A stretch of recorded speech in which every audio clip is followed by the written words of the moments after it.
Morning. Here we are. Wednesday, January 22nd, 2025. I'm Larissa. My video diary. So yesterday, oh my God, I was running all over God's green earth, doing shit, taking care of errands I needed to run. Awful. Awful. Yeah. Totally awful. Totally awful. Oh my God. Oh. And shout out to Scotts Valley PD. All right. So I was in Scotts Valley, and I got in a left-hand turn lane, and then realized it wasn't the left-hand turn lane I wanted to be in, and I didn't want to do a U-turn in the fucking trailer park that was back there, because it's like a pain turning around back in there. And so I put on my blinker, and traffic slowed just as the light turned yellow, and so I pulled out, went through the light. I put on my right-hand blinker to get out. So then there's these lights, and he probably just thought that I was riffraff from the trailer park, right? Probably that's probably what he thought. He probably thought I was trailer park riffraff. Oh, what is she doing? I don't even know. I'm not trailer park riffraff, and I am not trailer park anything. So anyway, I pull over, and I get out my registration, my license and registration, and I give it to him. And he's like, I'm pulling you over because you went straight through the light out of the left-hand turn lane. I said, oh, I had my blinker on. I said I was turning at the wrong spot, and I didn't want to have to do a U-turn in that neighborhood. That's what I said to him. I said, I handed him his shit. I said, here. I said, do what you got to do. I said, you guys are lazy as hell. I said, you're more than happy to take my money, but when it comes to coming and giving me service out of my property, you're nowhere to be seen. He looks at my license. He's like, oh, but this is Santa Cruz. I'm like, oh yeah. I said, my house is on a Santa Cruz parcel. I said, but my back nine's Scotts Valley. I said, nobody can be bothered coming out when people are poaching and squatting back there. And he's like, oh, he was like all frazzled. So I couldn't find my insurance when he came back. And he's like, he didn't cite me for the light, which I don't know why he would have, because I had on my blinker. And you make a mistake sometime, and you need to get out of that lane. And as long as there's no traffic, what's the problem? I didn't run a red light. I didn't almost hit anybody. I had on my indicator. Anyway, he didn't give me a ticket for that. He's like, oh, I'm gonna give you a citation for not having your insurance. Blah blah blah. I have insurance. I do. I have insurance.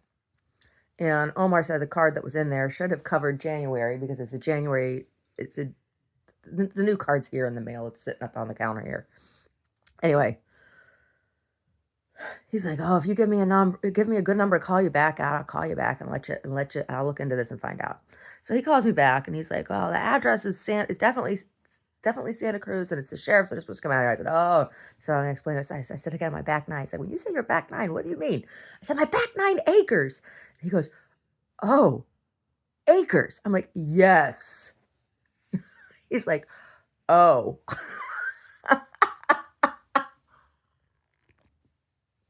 I said, they poach timbers back there. And he's like, well, the sheriffs are supposed to, because the address is Santa Cruz, the sheriffs are supposed to take care of that. And I said, well, they don't. I said, they go up to the logging trail, which is the border up against the 9 acres, that's Scotts Valley, and they won't go any higher than that. I said, they told me that I had to go out there with that note and tape it myself to the tent. And he's like, what? I said, yeah. I said, he says, he's like, what did he say? He said, well, that's really strange. I said, you're telling me. I mean, he's like, well, I'm really sorry. It sounds like the sheriffs don't want to do their job. I said, well, who the hell do I call when they poach the timbers off my property and poach animals? And I said, they break in my house all the time. And he's like, oh my God. So he's like, well, I'll look into it a little bit more and get back to you with some more information if I get any. I'm like, well, thank you. Oh my God. I'm like, do what you gotta do. Too lazy to walk up the damn hill. I was hungry, and I was like, I had just come out of court out in Santa Clara, and I was like, I was bent. Ugh. Yeah. Anyway.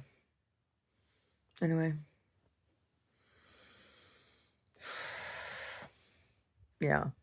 Oh my God. Yesterday. I ran so many errands yesterday. Ran so many errands yesterday. He's like, when you say your back 9, I'm like, yeah, my back 9 acres. Oh my God. I was talking about a golf course. No.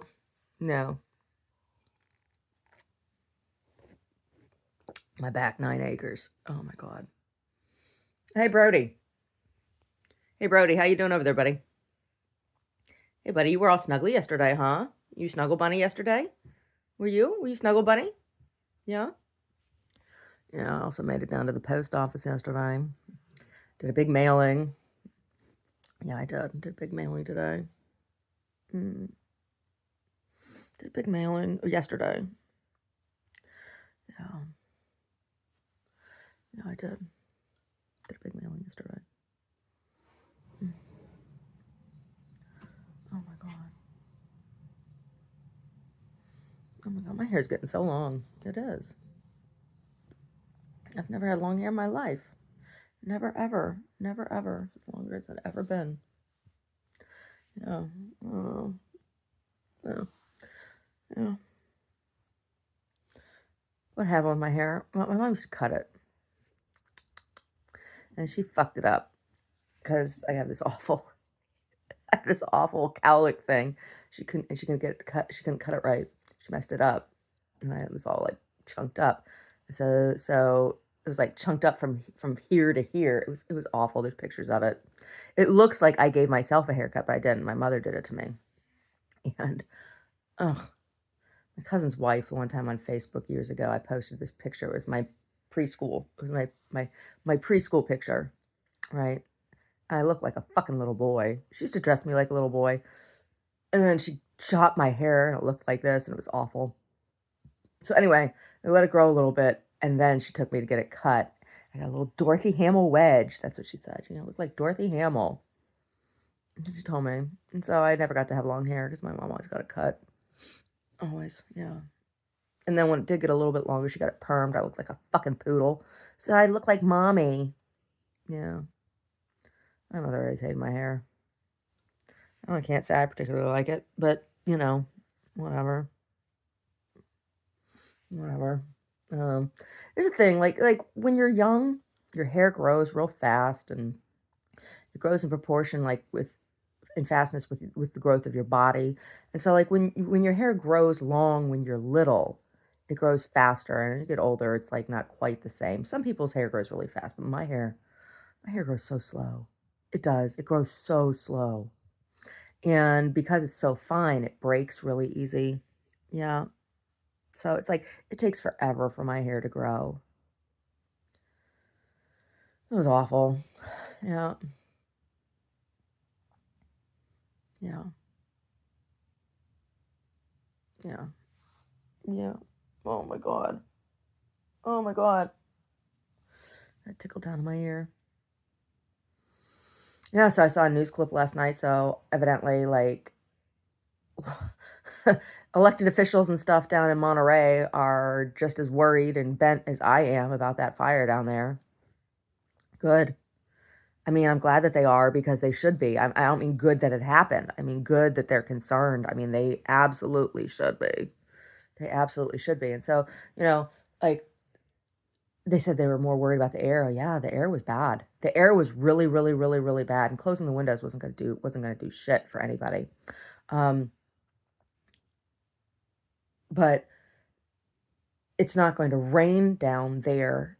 So like it's going to be interesting to see where that lithium drops, right? Because it's like up in the cloud, right? When the cloud gets heavy enough, it'll drop precipitation. So where's it going to drop it?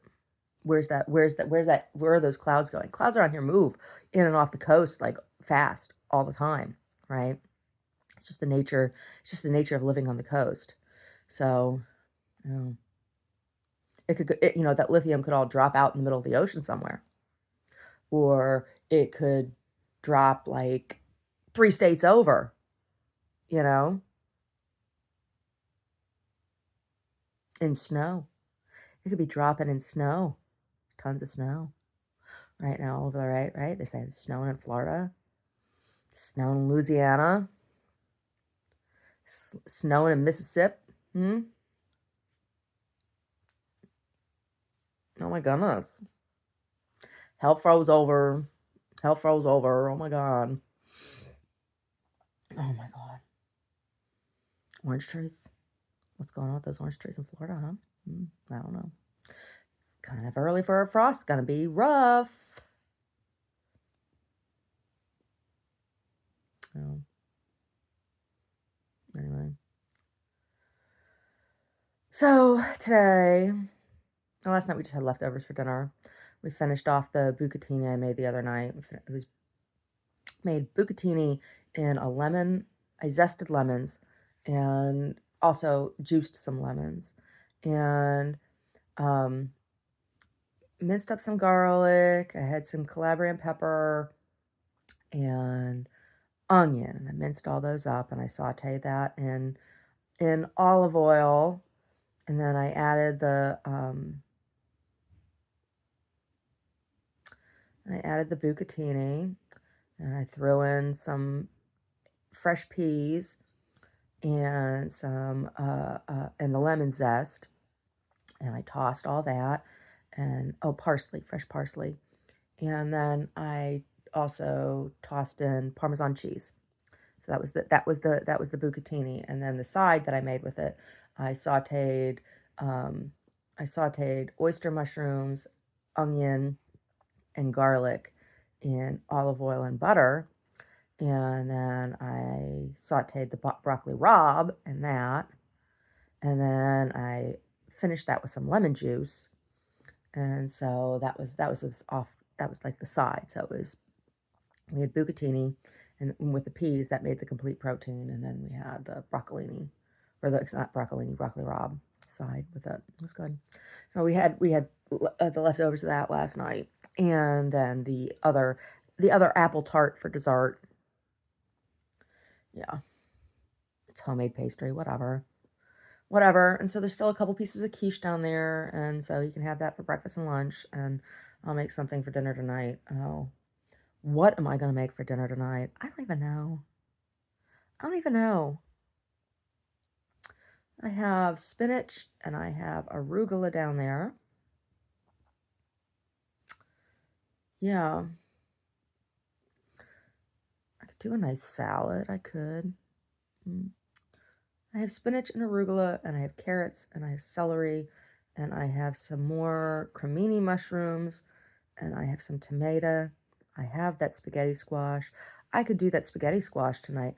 Do that spaghetti. I'll do spaghetti squash with, and tonight I'll do the Roma Fresca sauce, the Roma Pomodoro Fresca sauce. So I'll put that on the spaghetti squash, and then I'll make a white bean salad with chopped parsley and arugula, and then I'll make farro. It's an Italian grain. It's an Italian grain. You do it in a similar manner as you would do rice for risotto, right? So I'll plate the risotto, or plate the farro next to the bean salad. It's fluffy. And it's nutty. It's nice. It's nice. I like it better than wheat berries. I like it better than barley. You can use barley in a similar way, but barley's better in soup. Barley's not quite as like fluffy. Farro it can get really fluffy when it cracks in the water. Yeah, has a texture that's similar to cracked bulgur wheat, or or whole bulgur wheat. Similar kind of texture. I got some bulgur wheat down there too. I could do like a tabbouleh style salad. Maybe I'll do that. I wonder if I chill the farro instead of serving it hot and then mixed it with greens, it'd be like a tabbouleh, and I could still have the beans and stuff. Although the tabbouleh style salad would be a complete protein. I could just do that with the with the spaghetti squash. Something different, you know? Yeah, and I was thinking I got some little sweet peppers down there. I was thinking maybe I'll do some chili. Maybe I'll do chili this week too. I got kidney beans, I think. I got kidney beans and the other thing I've done, I have fava beans. Fava beans. Big fool.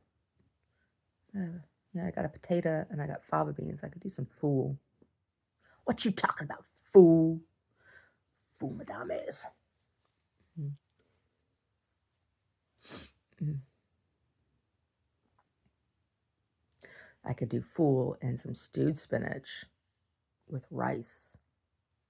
Rice. I got saffron down there too. I could do a saffron rice with it. Mmm. Saffron rice. I could never make that Persian rice with the potatoes on the bottom. Look at that crispy potatoes. Persians, your secret rice. Anyway. Here it is. The morning hair and the tea. What? I think that one was mine. Usually it's Brody's, but that one I think was mine. Yeah. Ugh. I told Sassy she could go to the gallery with me today. She was all excited. She was all snuggling with my foot last night. I was sitting my feet off to the side. She came up and she snuggled up on my foot. And she was looking at Brody like, go ahead, say something. And Brody was all upset. He was like tapping back and forth. I'm like, Brody, stop. She's allowed to snuggle with Mama. And her ears were all up and she was all proud of herself. That's right, I'm allowed to snuggle with Mama too. We watched a couple episodes of the Munsters. Oh my goodness. That Lily Munster, that Herman Munster.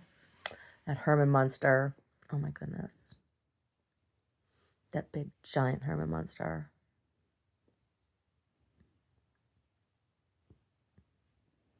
Yeah. And Lily just telling him what to do. Herman! And she frightens everybody because she's so scary. Yeah. Yeah. Growing up, I'm like, oh, it's my family. I mean, my dad wasn't giant like Herman Munster, but I always felt like we freaked everyone out. We were scary. Yeah. Anyway. Yeah, so today I'll go in the gallery and do some work on that loom. Maybe break down some more, break down fabrics. And I'll probably work on that, on the yarn, on the t-shirt yarn with the loops for that. Because I'm going to work on 2 rugs simultaneously next to each other. The one on the upright loom and then the one that I'm going to work on horizontally, you know, because I do that braided yarn rug that's woven. I do that I work on those horizontally. So that's 2 major differences when you're looking at rugs and the looms. It's a way of identifying where they came from. So Navajo rugs are made traditionally horizontally, and they're extremely beautiful. There was a place here, well, not here, in SoCal, close to here, that he's not open very often, and he has an amazing collection. Like when I've been in there like 2-3 times, and I haven't been in there in quite some time, but I think I'm pretty sure he's still there. Because I always look, so the parking lot, is he still there? But it's like hard to tell if he's open, and a lot of times he isn't open. It's like he's open whenever he wants to be. But he has an incredible collection of things. It's not just, well, there's like tiers of antiques. Like he has some really, really high-end stuff. He had a huge selection of Navajo rugs. They were kind of like behind a counter kind of thing. I wanted to look at them because there's some things you can look at them because they make knockoffs. They're hard to find. Real Navajo rugs, right? And when you do find them, they're crazy expensive. So there's ways to look at them to see if they're if they're real antiques, or if they're knockoffs. I wanted to look at them, but I didn't get a chance to look at them. But he had a lot of them. He had one hanging that looked pretty authentic. And, but anyway, they're done on a horizontal loom as opposed to the vertical loom, which is like what Persian rugs and other Silk Route rugs are done on. I think there is one tribe, if I remember correctly, and we learned this in school, that there's one tribe along the Silk Route that does a horizontal loom, and there's only one. And they have they use tribal patterning. It looks very, very similar to Navajo rugs, and it's hard to tell the two apart sometimes, except you have to look at colors. So Navajo rugs are generally red, white, and black. Like those are the dominant colors, red, white, and black, or some combination.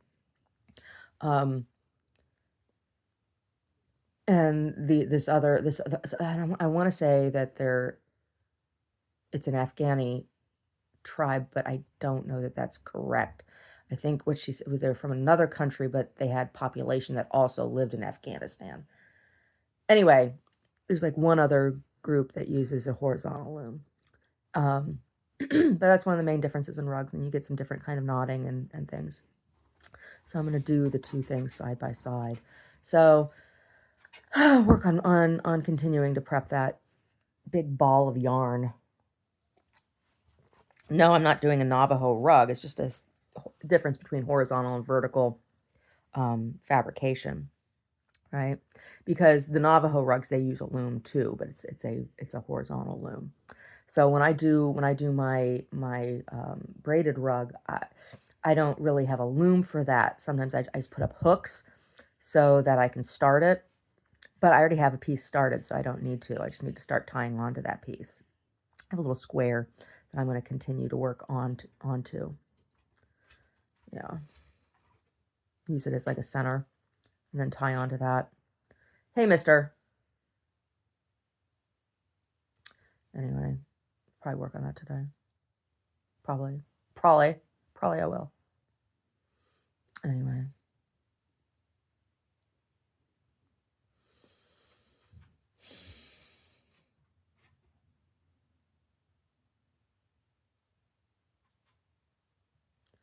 What are you sniffing over there? Oh, my slipper socks? I wore those one time. One time for like an hour. They can't possibly stink like feet. Look at these padded slipper socks things, you know. They got leather on the bottom, and they're slippers, but they got like a sock on top. So I wore them a couple times before I put them in the wash, whatever. I hardly wore them at all. They're sitting over there. That's what he was sniffing at, acting like they stunk. What a jerk. Oh, I don't think I had athlete's foot. I think it's something else. I got it all cleared up now, though, and I'm glad. Oh, my God. That was awful. It was absolutely awful. I mean, I'm going to still continue doing what I'm doing to clear it up. But I think it was an infection I got at the nail salon. I do. That's what I think. I think they gave it to me. It happens. So, continue on the regimen I'm doing right now.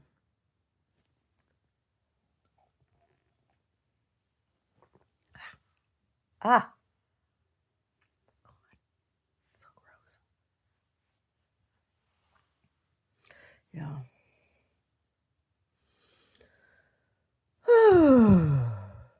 So, yeah, I got a lot of shit taken care of yesterday.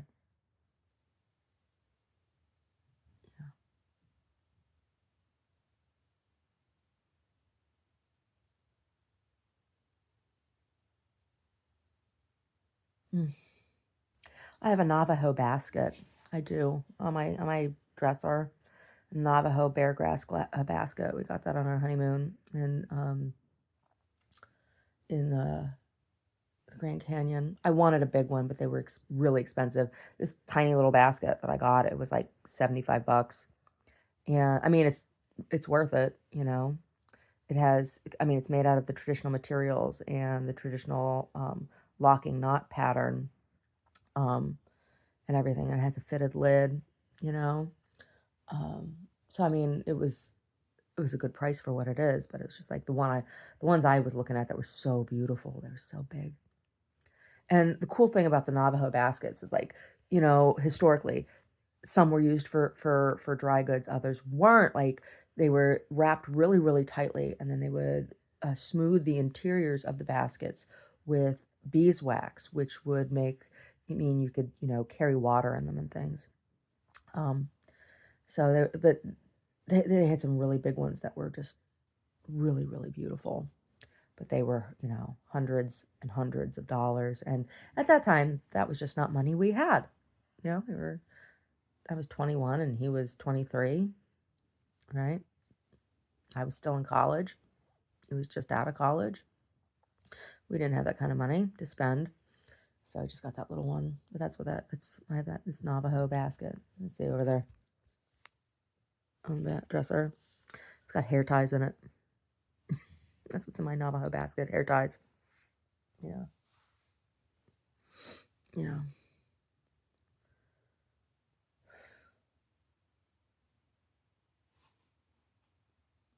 Anyway.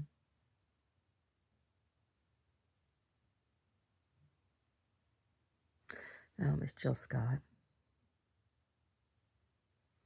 Miss Jill Scott music. You're here, I'm pleased, I really dig your company. Your style, your smile, your peace mentality. Lord, have mercy on me. I was blind, now I can see what a king's supposed to be. Baby, I feel free, come on and go with me. Let's take a long walk around the block after dark. Find a spot for us to spark conversation, verbal elation, stimulation, share all situation, temptation, education, relaxation, elevation. Yeah. Miss Jill Scott, you're a very good songwriter. You're a wonderful poet. Yes, you are a wonderful poet. Anyway.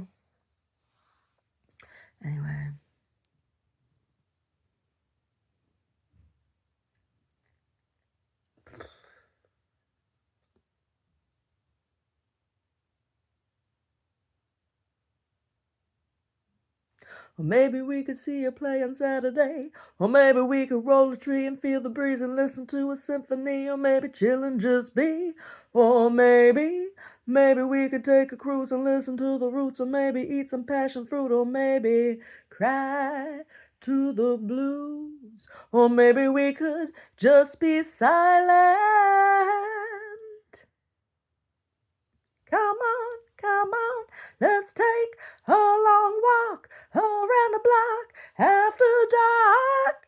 Yeah, Miss Jill Scott, you write one hell of a song. Get down with your bad self. She's like, oh, I do. Oh, I do. I'm sure you do. I'm sure you do, big girl. I'm sure you do.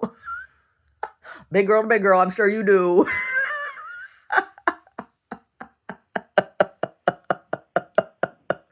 Anyway, that's all.